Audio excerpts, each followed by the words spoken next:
New ইয়র্কে তারকাখচিত red carpet, আলো ঝলমলে পরিবেশ আর জমকালো উপস্থিতিতে অনুষ্ঠিত হলো নেটফ্লিক্সের নতুন সিনেমা লিটল ব্রাদারের প্রিমিয়ার।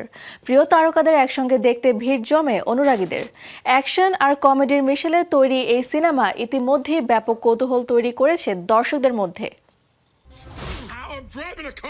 নতুন action comedy cinema little brother নিয়ে এখন আলোচনায় হলিউড। নিউ ইয়র্কের জমকালো প্রিমিয়ারে অংশ নেন সিনেমার তারকা জন সিনা, এরিক অ্যান্ড্রে এবং ক্রিস মেলোনি সহ আরও অনেকেই।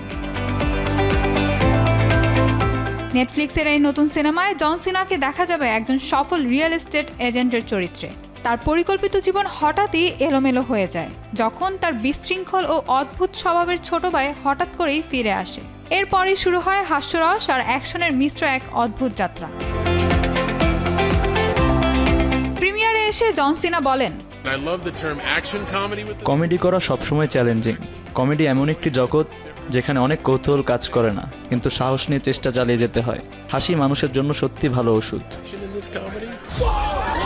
অন্যদিকে সহ অভিনেতা এরিক অ্যান্ড্রে জন সিনাকে প্রশংসায় ভাসান। তার মতে জন সিনা বহুমুখী প্রতিভার অধিকারী। রেসলিং থেকে শুরু করে অভিনয়, এমনকি সঙ্গীত ও ভাষা জ্ঞানও তিনি বেশ দক্ষ।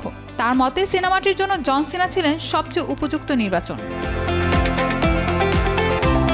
প্রিমিয়ারে আরও উপস্থিত ছিলেন ক্রিস মেলোনি, শেরি কোলা এবং বেন আলেয়ার্স। মেলোনি জানান, দীর্ঘদিন ড্রামা সিরিজে কাজ করার পর কমেডিতে কাজ করা তার জন্য একই সাথে স্বস্তি ও চ্যালেঞ্জের বিষয়। সিনেমাটিতে আরও অভিনয় করেছেন মিশেল মোনাগান ও ইয়োগো নডিন।